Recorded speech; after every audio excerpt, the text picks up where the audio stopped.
Hi everyone. Going to have another wonderful conversation here with Alan Clay. Had several of these, as you all know.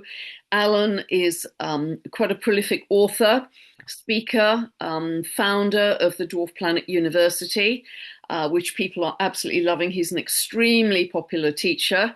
And we're going to be having yet another conversation about some different aspects of the dwarf planets because I think they are, with these conversations I'm having with Alan, they're coming more and more into our consciousness now. And that's a wonderful thing because really represent, I feel, and I know Alan feels as well, that they represent the next episode for humanity. This is where we're headed, isn't it, Alan? That's right. Yeah, we've discovered them now for a reason. Our consciousness is ready for this new influx of consciousness energy that is represented by these new planets. Yeah, fantastic. So I know you wanted to start with Jupiter square to Eris, which we've got operational right now. That's a kind of 26 of Cancer, Jupiter to 26 of Aries for Eris. Mm. Yes, and you've co-written with Melissa Billington, your longtime assistant, this wonderful little book about Eris. And I love these short books you're doing on each of the dwarf planets because they're so easy to read, but they are jam-packed with information. So I love this actually, and again, discovered quite a lot more about Eris that I hadn't seen in the archetypes. So yeah, over to you, Alan, because you've talked about this square representing a free consciousness expansion, which I loved. So can you expand on that? Well, Eris is a beautiful energy. We Eris gets a bad rep because of her myth and sort of reputation as the goddess of discord, which is, the myths talk about the manifestation at the unconscious level. So we experience these new consciousness energies differently depending on our level of consciousness. When we're unconscious of them, they barge into our lives unexpectedly. We're not conscious of them.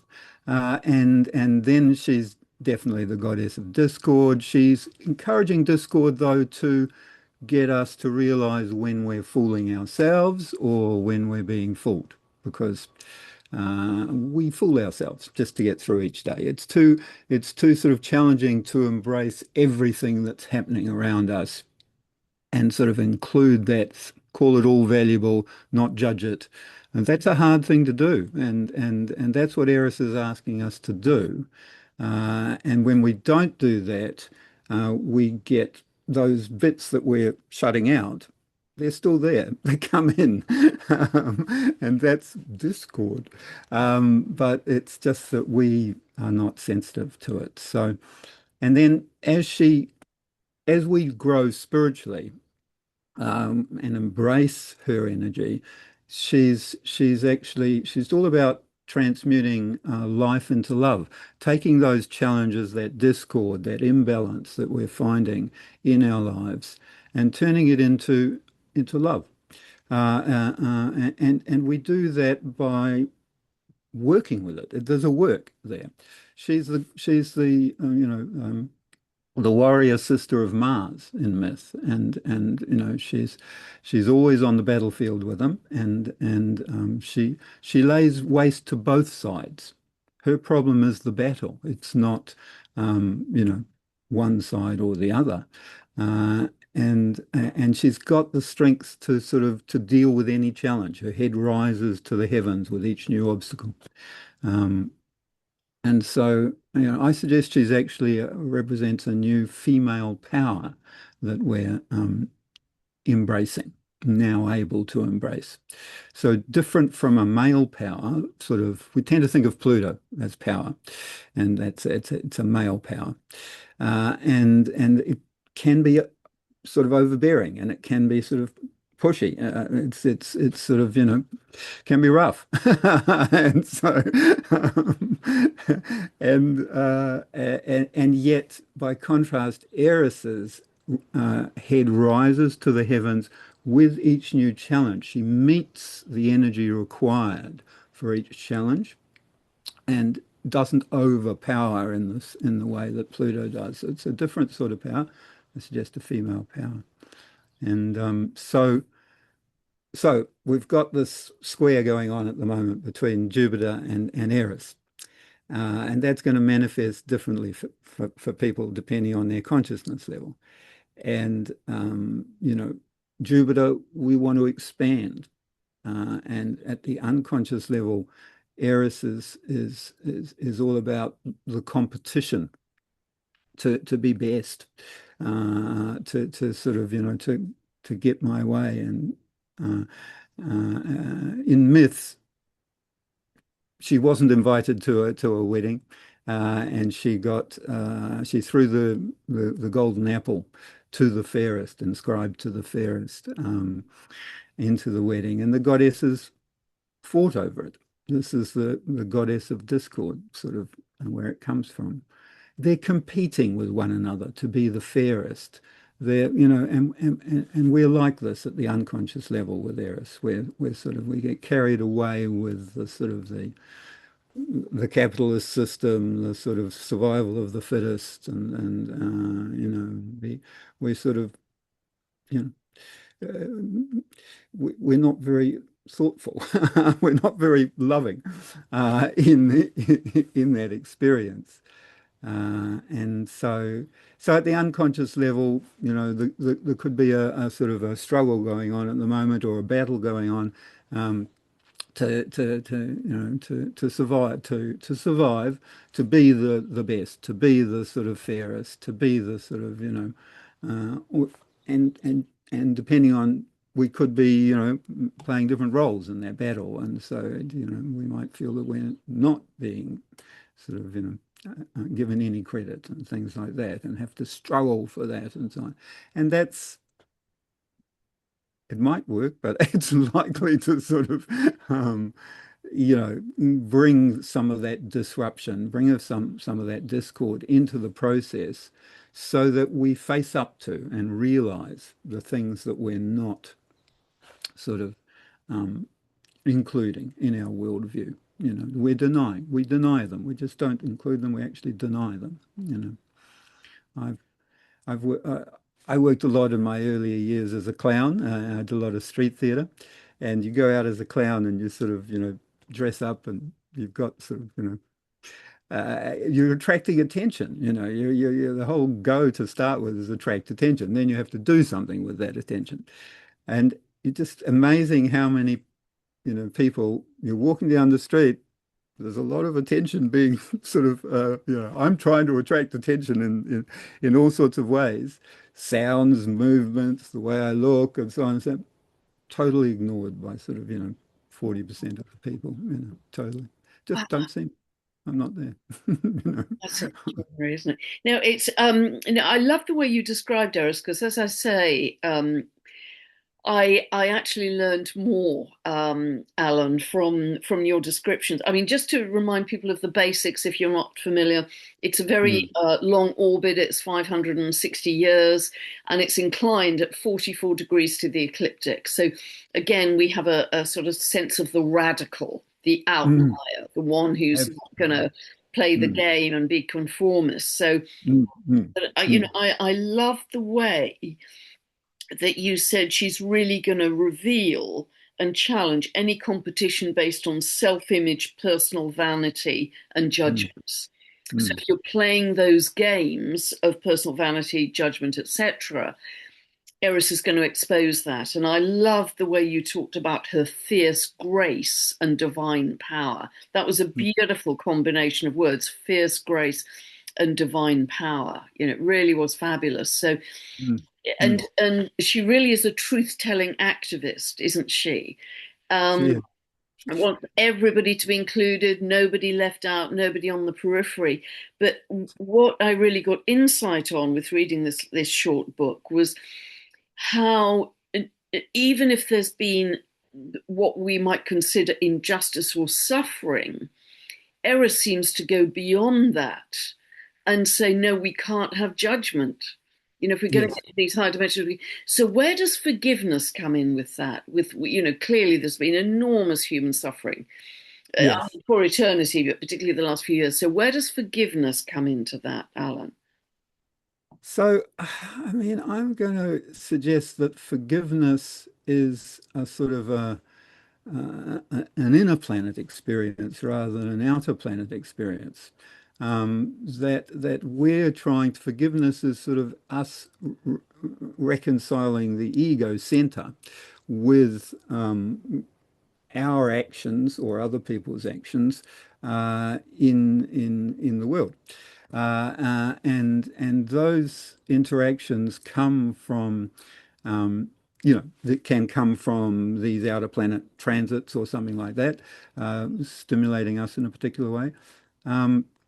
But the forgiveness, so with Eris, for example, she's transmuting life into love. Everything, there is no forgiveness required for Eris. It's all valued, and even, yes, those, if we misstep, if we take a lower Eris sort of step, and we learn from that, then that's all valuable. It's all valuable. And that's her point, that it's all valuable. So there is no need for forgiveness, in fact, at the Eris level. Forgiveness, I think, may be a Plutonian thing, because Pluto is sort of working to dissolve the ego center so that we can merge with the oneness of existence. And as a Scorpion, I with a strong Pluto, forgiveness has been a big lesson for me. I think it's probably a Plutonian lesson. Yeah, yeah, and a big dollop of Neptune perhaps as well with compassion. Yes, totally. Neptune. Yes, totally. So Yes. it's interesting that on the one hand, there's a sense with Eris which I hadn't seen before of shifting towards unity consciousness, and in that sense, she's echoing Homer as well, which I know Mm, you feel is mm, very much about. mm, She's very much about unity consciousness, but mm, also there's an echo in the Eris mythology of Ixion mm, and Black Moon Lilith. mm. The Yeah, truth teller, the ones who have to challenge the old system. And I mean, yeah. Eris is feisty, isn't she? Or whatever, that may be a slightly lower level of expression, but she's Yeah, no, she's the feisty she's, street fighter. that's right. No, she's feisty. Totally, totally. No, that's the And beautiful so, thing about it. Yeah. do you see the square from Jupiter expanding, magnifying that potential feistiness on the street? Because I think there's That a lot of potential for that. that's exactly what's going down. But if we just sort of look at that world events as a sort of an example, we do seem to actually be coming to a peace deal in at the moment between Iran and the US, and and so that's the inclusiveness. They've each had to sort of become more inclusive, actually, to come to some sort of agreement. It's not going to work, yeah, whatever. But you know, there is an Erisian and Jupiterian process going on there at the moment. So yes, so there's as you say, that sort of similarity with Ixion and the sort of the outsider, the truth teller. Um, there's a role for that, and it's a valuable role, and and it's beneficial. That's so she's the goddess of pluralism at the top level. She's not the goddess of discord. She's got that ability to include everything and value everything. So it's Which it's interesting, isn't it? Because at one level of expression, in a way, she's emphasizing polarity mm, because she is part of the battle of, she will not tolerate injustice mm, or dishonesty. But at a mm, higher level, she mm, ultimately goes beyond that that's right. into, compassion and love, etc., into a sort Yeah, of much more transcendent state. So it's yeah. very interesting. It's sort of very layered, her expression. It is, and the further out we go with the planets, the more layered they become. They've got a bigger orbit. It can manifest. It includes all the other ones that are inside them, and um, and so it can be more layered in that way. Wow. So that's also an expression of our increasing multidimensionality in that case. Yes. Yes. Yes. Yes, which is a could be a good segue to Lelaya Kuanua, Yes, which is absolutely. Because yes, because there was that.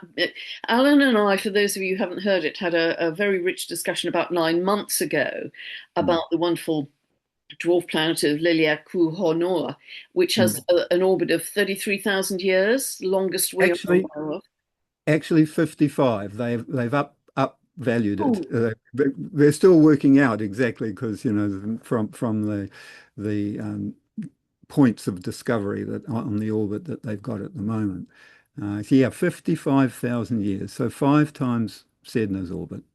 that's phenomenal. It's, just amazing the information it's bringing from so far out. And of course, that echoes the mythology of the flight of the Collier bird, this tiny little plover that's born in the Arctic and flies all the way, it takes several days, doesn't it, to Hawaii. 4 or 5 days. Yeah. Incredible, that vast distance and the vast distance of the orbit is, just fascinating. But there's a fascinating Sabian symbol for the discovery degree, I remember from our conversation, that was about a being able to successfully Yes. express in two dimensions at once, two realms at once, I think you said. That's it. That's right. Success. Yeah, that's it. Successful self-expression in two realms at once. So it's a multi-dimensional consciousness that we're coming to understand, as we virtual reality and the multiverse and these various ideas are coming in. Reality we've known for a long time that reality is not a fixed thing. And that, spiritual people have often talked about sort of realms, different realms.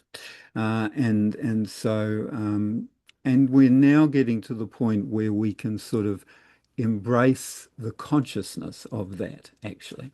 And we can successfully express ourselves in those different realms by understanding that they're different. Um, and that's the yes, the huge beauty. I sort of link the Lelaya Kuanua because the planets get more spiritual. So we're talking about Eris, Yeah. and Eris, and just to mention on Eris for people early in this who might want to leave, there's a free download of the Eris book that I've just put out. I've just put out that Eris book. There's a free download. Go to Amazon, get it in these next days.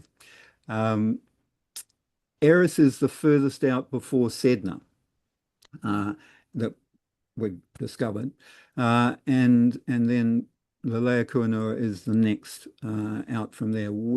They're sednoids, Sedna and Lelaya Kuanua. They've got a longer oblong orbit, and so it's close to the Earth and the Sun at one point and far away at another point. So as you say, it sort of pulls in that bigger morphs our reality to include a sort of a much bigger perspective on reality. So the, And the multidimensionality is going to be experienced either artificially via all kinds of clever virtual reality goggles, or mhm, organically and naturally by your own spiritual evolution.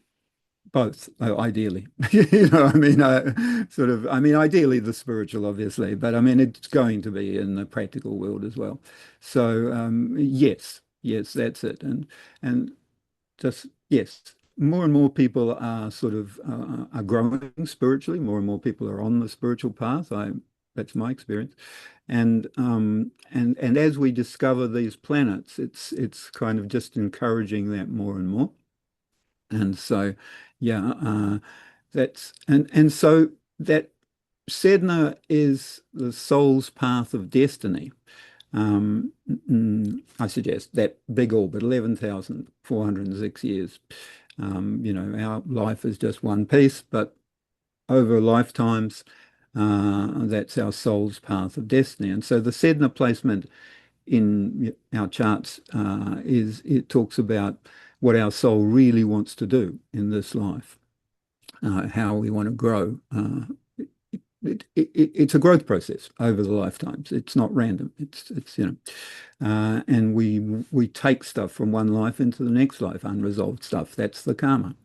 And so the Sedna's orbit, the soul's path of destiny, And then Lelaya Kuanua obviously extends that even more spiritually to the soul family, to the soul field that we're part of. We're part of a whole field of souls that are all, we're helping one another. Even the discordant ones, even sort of, that's all what we need.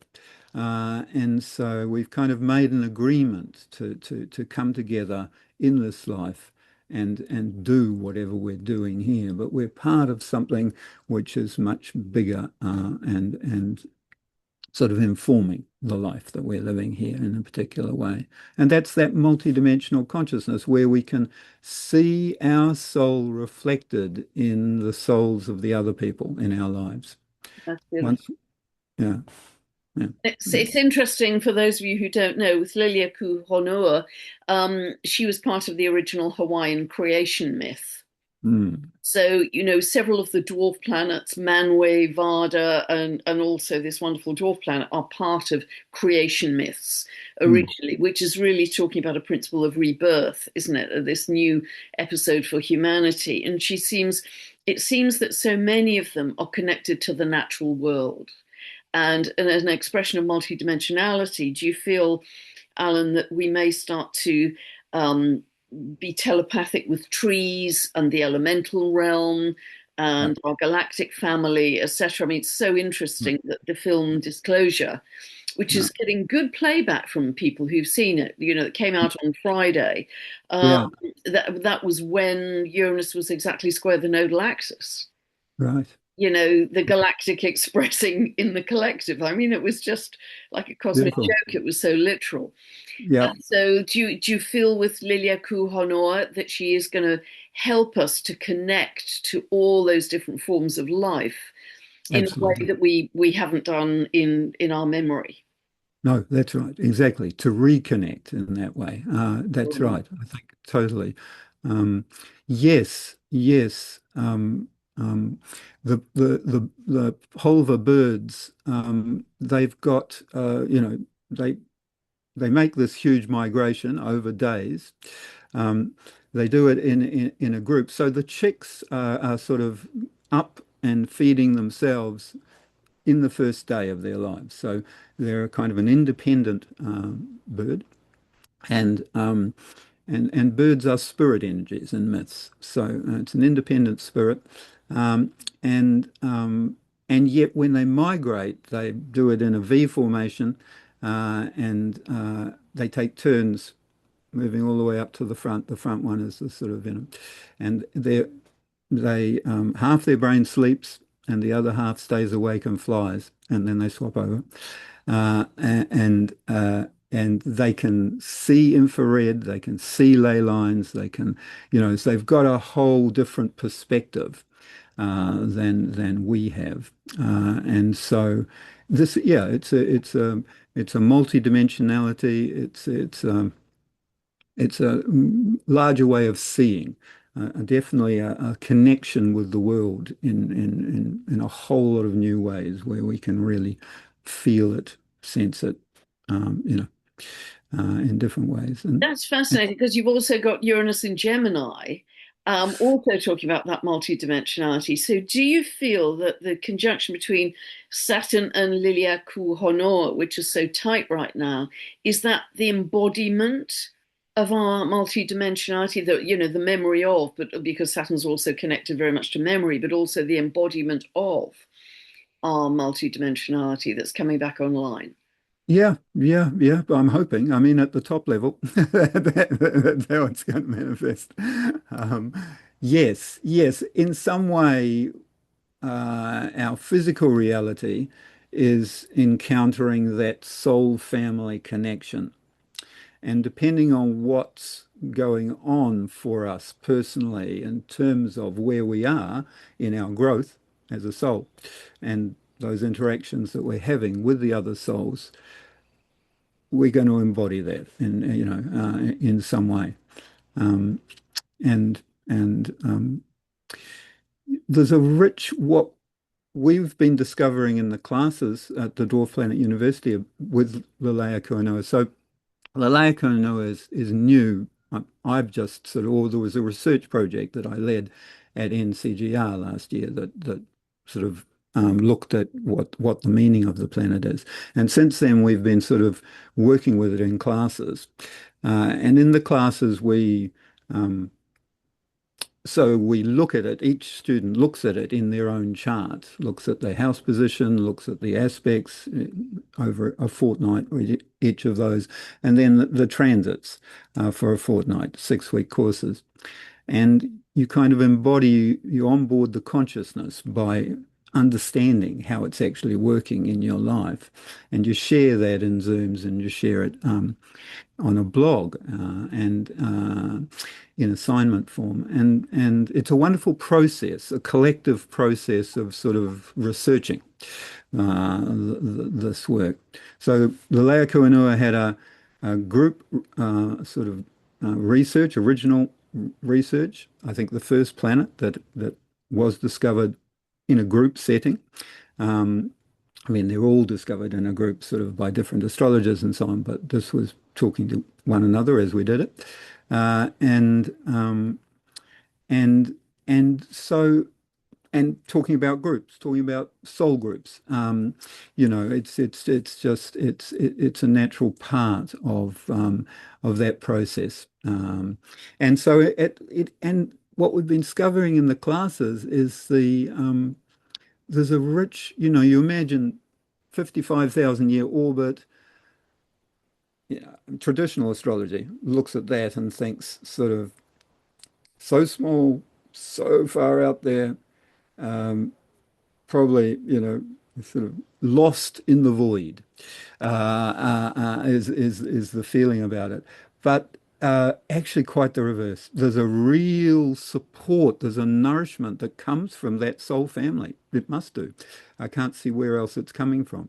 So you kind of you feel it in the classes. We feel it together in the work we're doing, and that is just so supportive. It's so sort of, reassuring. I don't know why, but there's a wonderful reassuring nature to that. I guess it's just that sense that we're part of a bigger sort of Connectedness. work, Yeah. connectedness. And Alan, don't you have your own natal Lelaya Kuanua in your third house along with your assistant Melissa? So This is you write and speak about it. I mean, how literal is that? That's it exactly. It's I've written a number of books over the years. I've never been able to write with anyone else. I've never wanted to. I've never tried. But Melissa and I have a wonderful. We just sat down and we tried. We started doing it, and we kind of bounce the ideas back and forwards, and it just goes down. We have to lift ourselves out of our personal stuff.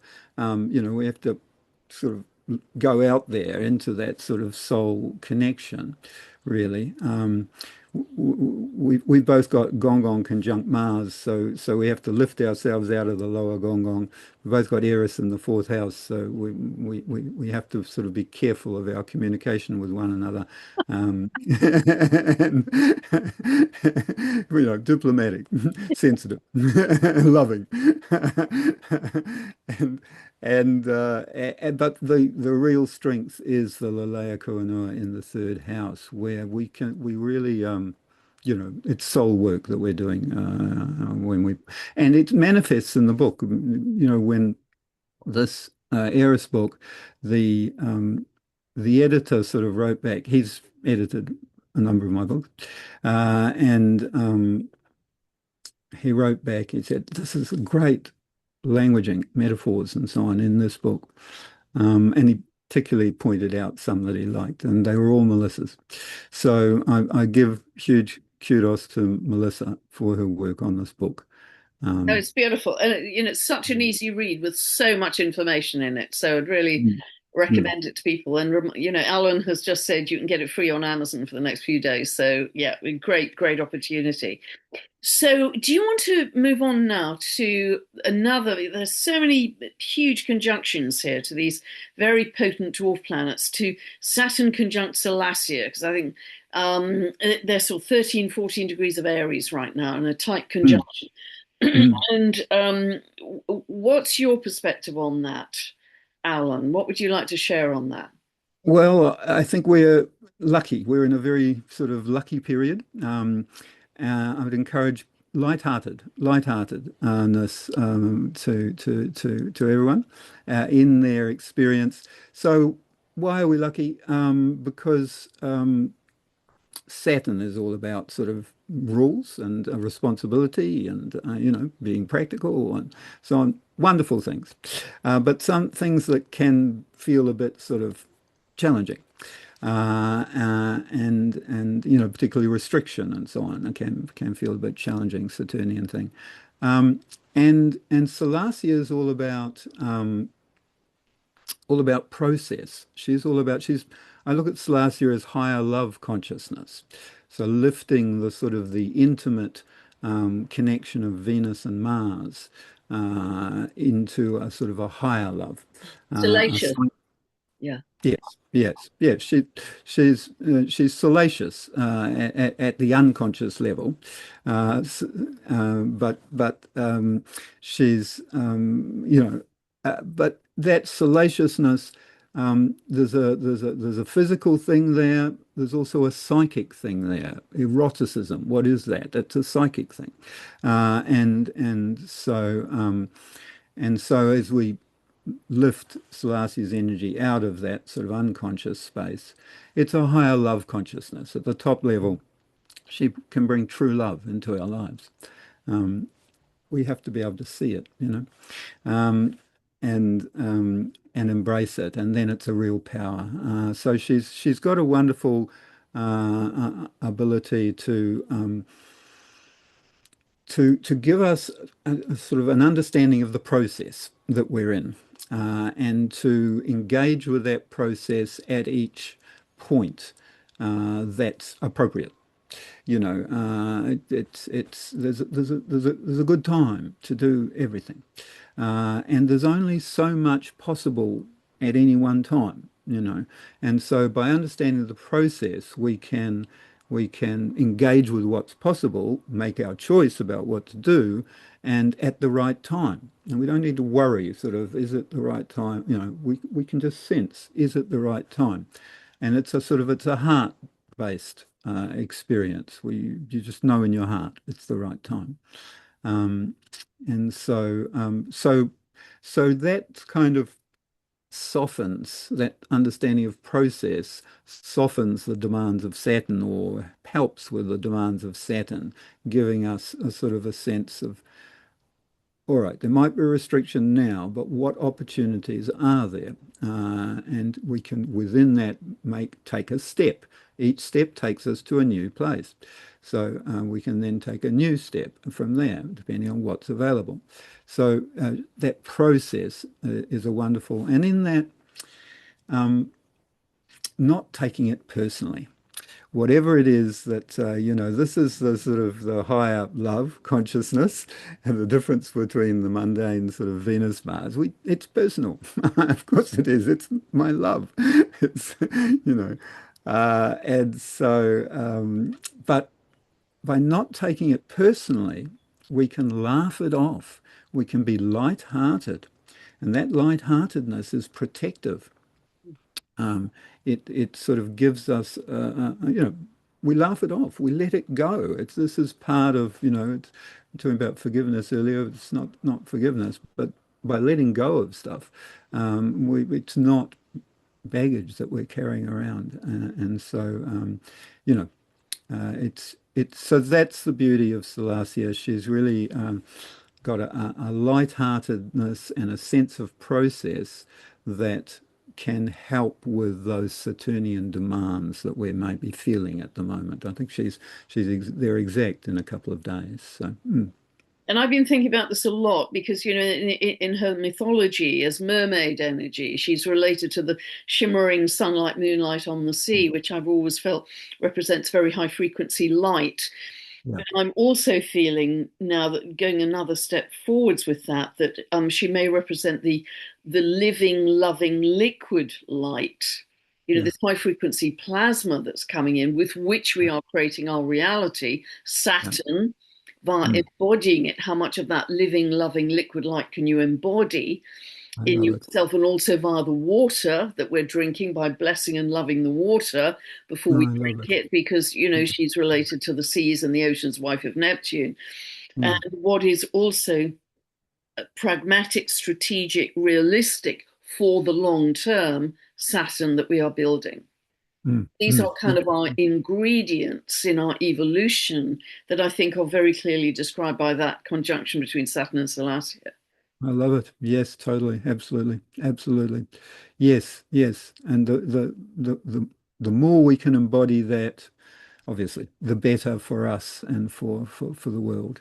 She's got a Uh, magical quality, this sparkly, magical. I mean, when you look at the sunlight, moonlight on the sea, it is magical, isn't it? It's mm, diamond, mm, mm. That's and it. and That's it. many sensitive people are seeing that in the plasma coming in, this living, loving liquid light coming in. Exactly. Exactly. Yes. So very much to do with sort of light language, that psychic contact, that light language, um, and embodying that, as you say, bringing it into the onto the planet and into our lives, and it's beautiful. It's just beautiful. And the Yes, I fact love. they're in Aries, it's that's picking up that Saturn Neptune conjunction of the new Mm, human. This that's whole it. episode as well. Well, I think so. So we've got Saturn conjunct Salacia right now, and Lelaya Kuanua is just another degree away, I think. And so this is we're having it's Salacia conjunct Lelaya Kuanua is the longer aspect that we're having, and Saturn is coming up now for both of them. I think going to go retrograde around sort of the Laocoonua conjunction and back again, and so it's a longer sort of over the next year sort of thing overall with the Saturn conjunction. Um, but that Lelaya Kuanua and Salacia conjunction, yes, I think that's really to do with at what you're talking about in terms of the new human manifesting on the planet. That soul family together with that light connection that you're talking about, um, And the able, multidimensionality you've referred to.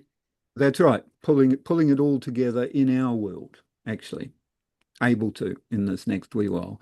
And that multidimensionality is the new human, actually, probably. That's what we're. And it's So fascinating you're also mentioning light language, because I also see Uranus in Gemini mm, as light languages, galactic languages, ancient languages being remembered.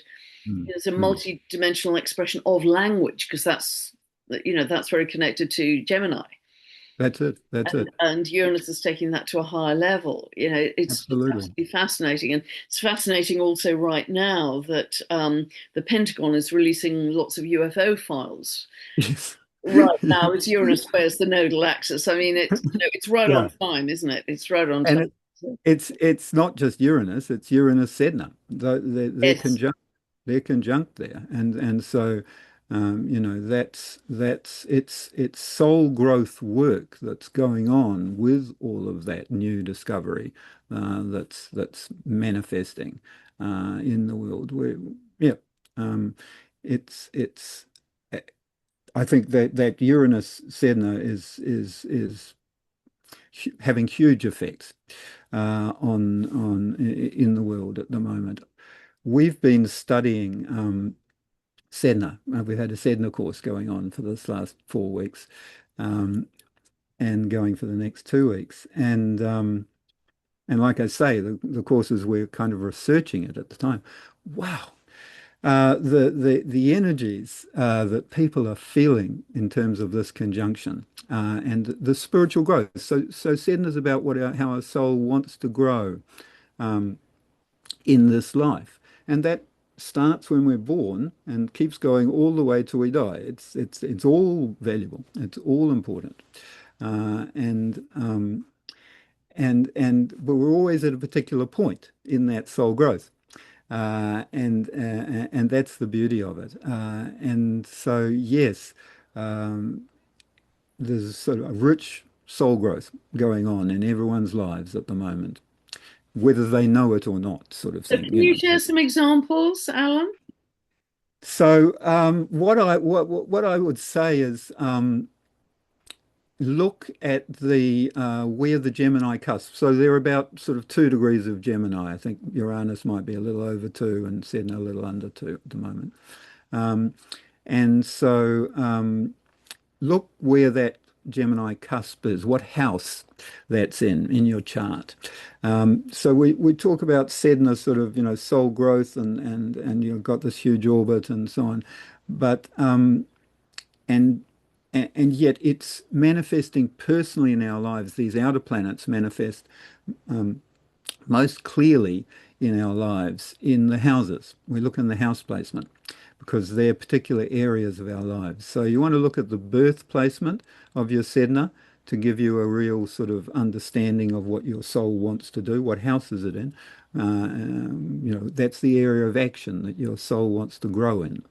Um, and then, potentially the opposite house, we have this polarity with the houses in terms of that growth and where it might go and so on. And then the house by transit. So the transiting Sedna is talking about the developing soul growth, what's happening now. And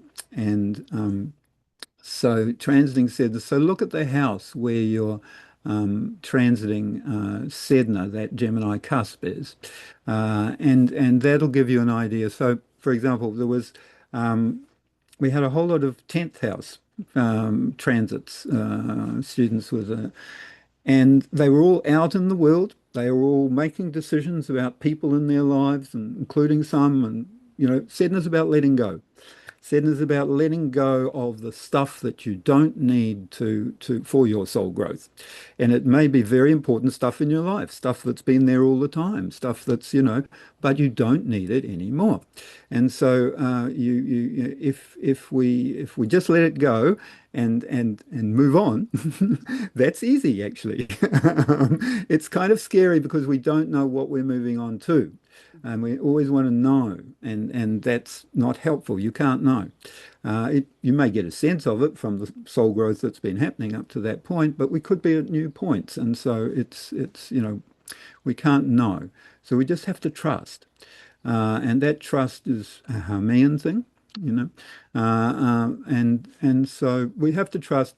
So we have to let go, and so that's frequently how Sedna manifests is the Sabian symbol for Sedna's discovery is a woman emptying an old bag out the window in the sunlight. And and and our consciousness is the old bag. Let it go. Yeah. And we sort of empty it all out and air it in the sunlight. Lovely. I mean, but frequently we hang on to all of that stuff, and then we're calling crisis into our life actually to force us to let go of stuff. Yeah. So that's You talked frequent. about Sedna representing transcendence. And it's Mm, very heart centered as well, which is it's beautiful. It's very interesting in my own life. I know two people who know nothing about astrology, and they're both having very vivid dreams of being in a storm in a boat and trying to hang on to the boat, but being right. forced to let go. And they feel it's a trauma, and they're Yeah. also going through big wobbles in long-term relationships. And Wow. they knew absolutely nothing about astrology. So Wow. so Yeah. when I said, well, you've currently got an 11,400 year conjunction because they both got their suns at 1 of Gemini, 1 degree of Ah, Gemini. shoot. Smack on their suns. So when Yeah. I explained you've got this once in an 11,400 year transit happening right now, so it's a really big deal, it Yeah. had profound meaning for them because they knew Ah, nothing of that. So it's quite remarkable how, certainly in those two people I know, it's coming out in their dreams very vividly and accurately. yeah. Yes. And It does. It's amazing how sort of it manifests kind of literally in that way with the dreams, and it can be in the world too with boats and water experiences and so on like that, obviously. So yes, yes, that's beautiful. That's beautiful to hear. Yes, obviously, if you've got planets at particularly a sun, at that degree, then you're going to be strongly influenced by it. So So, this so is the, mm. people with a transit of Sedna through their 10th house are going to be going through radical career changes, I would think. Radical career changes, and in that they're sort of making choices about the people that they're interacting with, and whether those people are whether the people and the work is helping their soul growth or not. And a lot, frequently with Sedna, we're well out in the 10th house and so on.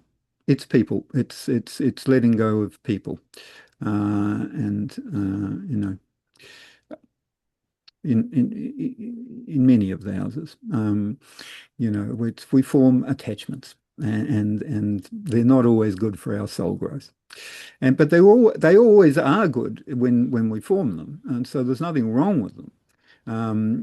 They're just, although you know they could be manifestly sort of not healthy, um, but it's what we need at each point, yeah, and that's in at the unconscious level with Sedna, sort of victimization, alienation, these sorts of things, um, absolutely real, so. And Hmm. Sedna will stay in a house really for virtually the rest of our lives, I would think. Yes, Yes. in this current house that she's in at the moment. Yeah, she may have moved from your birth house. She's actually appearing to be moving faster than Eris at the moment. Eris, because of the phase of the orbit and the relationship of the Earth's orbit with where they appear to move at different speeds. And Sedna's swinging around at her closest to the Earth and the Sun in this century. And so she's sort of moving about 1 degree every 2 years at the moment, whereas Eris has only moved sort of 15 degrees in my lifetime. Everyone alive has Eris and Aries. Yep. So, Yep. Yep. yeah, yeah. Amazing. And with Uranus, of course, that will stay in a house, depending on what the house system you use, round about 7 years. Yes. For people who don't know that. So, with all Mm. of these dwarf planets we're talking about, Alan, I just get such a sense of upliftment. They take us out of the kind of area of personality into Yeah. this high octave of consciousness. And I know it's something that you feel strongly that they're operating at a very different level, a soul level, a consciousness level. And this is Absolutely. really the new episode. We've got to look further out to the heavens, but of course, they're merely a reflection of going deeper into our own consciousness. It's always an inner and an outer, but Yeah. they really are, they feel like, even though many of these beautiful experiences are going to be remembered, they feel like new territory for us Mm. in this lifetime. Absolutely. Yeah. Feel, Yeah. like a massive rebirth, transformation, metamorphosis for humanity that we are absolutely right in the thick of right now. Absolutely. And the beautiful thing with these planets, with astrology, is it's a language that helps us understand this new consciousness, this new world that we're coming into. It's a complex world now. It's more complex than it was, at any time. And the new planets reflect this new complexity and give it meaning, give us an understanding for it. Yes, the personal stuff, it's still there. It's valuable, and there's that's what being alive is. But we have to sort of embrace more than that to embrace these new consciousnesses, and that does lift us out of that sort of personal perspective. Um, that's it's beautiful, and it's a spiritual experience. They're all talking about spirituality. They're all talking about sort of understanding our world in new ways, and that's what spirituality is, I suggest. And so So they're just extending it. And the more spiritual we can approach them, the more sort of we get on our spiritual path and sort of understand them as spiritual energies, the easier they become, the sort of more they become tools, they become abilities, they become strengths that we can use in our daily lives, in our personal lives. So they're real, they're usable in the real world, and that's the beauty of it. That's the new world that we're in, where and it's not hard to embrace them and understand them and see them in our lives and use them. It's actually straightforward. People do it in like 6 weeks, like I say. And so it's just a matter of taking that step and going, let me embrace this. Let me sort of, try this out. And it, the students at the uni, it's a participation exercise. The more you participate, the more you learn. And as people get into that participation, it becomes addictive, and they realize how sort of powerful each of these new consciousness energies, and they just do one course after another, which is so beautiful because they get better and better at doing it because and you realize, and then they do all the courses and they go away, but they've got all of those energies. They can do uh, work with their lives in a new way. There's so much growth goes on in the classes. That's it's just so beautiful to see. Just so Yeah, beautiful. yeah, it's Mm. really co-creation, and really respect you for having set up this wonderful organization, Dwarf Planet University. It's interesting to me as well, Alan, that several of the dwarf planets are really concerned, greater concern about the Earth, Gaia. Mm. Mm. Homer is very connected shamanically to the Earth and Mm. food production and natural cycles, and she's Mm. square to Pluto long term and quincunx to Sedna. You've got Lelaya Kuanua, and I Mm. know Philip Sedgwick, another great researcher, has talked about um, part of the mythology being the preservation of the earth, the seas, and the skies as well. You've got dwarf planet Teheron Hayawako, the creator farmer god of the indigenous people, being very concerned about the state of the earth and the next harvest, having enough seeds for the next harvest. You've Mm. got some beautiful mythology with greater concern for art, stewardship, and Mm. guardianship of Mm. the Mm. earth. Mm. And I think in our lives, we have been more concerned with you've got to get the right job, you've got to have the right title, you've got to have the right car, all of Yes. that stuff that is just tinsel and, so hollow and irrelevant now. But that's what we live through. That's what, Mm.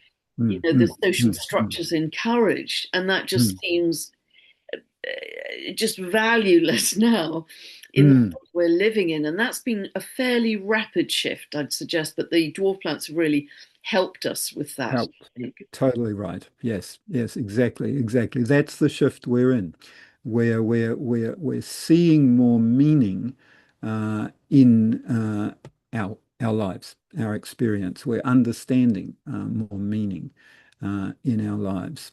And this is actually the big benefit of the change that we're in. I know a lot of us are feeling sort of this disruptiveness going on in the world and societies and so on. It's a Sedna change that's going on. Sedna's at her closest point this century. Lelaya Kuanua is also at her closest point Within this century. 2 years, aren't they? Sedna, Within 2 years, so Six and we're at Leleakuhonua a, re- 2078. Yeah. a real point of change, and so in that sort of that's why these new planets are beautiful to have right now, because they're giving us a sort of a way to understand and deal with that change, and grow to be new humans that understand ourselves and our world in a new way. It's And most certainly a bigger cosmic map right now.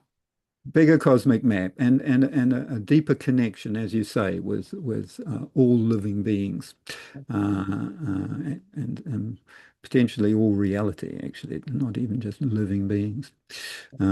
So, Really exciting, beautiful.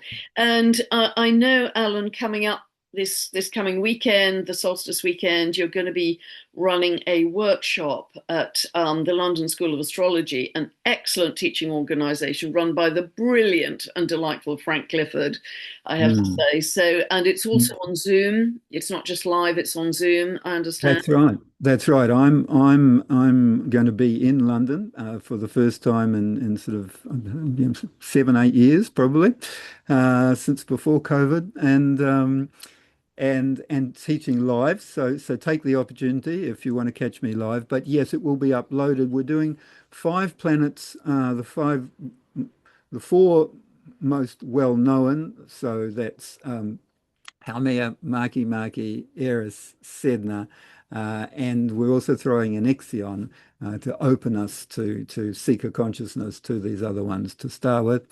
And then on Sunday we're doing Kwawa, Salacia, and Gongong. And so more in that Brilliant. interconnection stuff. Yes. So yes, and so I encourage people, please. And the Sunday one is an online one. Saturday is live. They'll both. The Saturday one will be uploaded as a recording, so you can catch it online as well. And That yes, would be sensational. Yeah, I will be listening to the replay for sure. But yeah, really encourage you because this is a rare opportunity to meet with Alan. If you haven't, or certainly get the replay because these are such exciting times. We've got new vocabulary. We've got new players here, and Alan, I just want to thank you because you are really one of the very small number of pioneers in this, elevation of astrology. Astrology has to evolve, but one of the big parts of that is the incorporation of the dwarf planets in terms of the expansion of our consciousness and where we're headed. So thank you I really so want to much for thank you. saying Thank you for your service to humanity and to the that. astrophysical world as well. We're all Oh, benefiting. that's sweet. That's beautiful. And you're playing a beautiful part, thank you, in sort of bringing this out to the world in this way. So it's a work we do together. It's Yeah, our thrilled to do Lelaya. it because they fascinate me, and I absolutely know that's where we're headed. Mm, So mm, it's mm, mm. very exciting. I was born with Sedna exactly conjunct my Mars in Aries, so Wow. that always makes me laugh. Yes, it's lucky I'm glad. I That's decide good. to calm all that down with Black Moon Lilith on my midheaven. It's lucky I've got a double Pisces to calm all that lot down. So, but it's Mm, in there somewhere. mm. Anyway, Powerful. it's Powerful. it's Yeah. been a delight to share with you as always, Alan. A real pleasure, and I hope everybody's enjoyed our far-ranging conversation as much as certainly I have. So, thank you again, Alan, for taking the time, and God bless. And you're going to have a huge success, no doubt, this coming weekend at the London School of Astrology. Bless you. Oh, beautiful. Thank you, Pam. That's so beautiful. Love you very much. Thank you, everyone. Bye for now, everyone, and lots of love to all of you out there. Bye for now.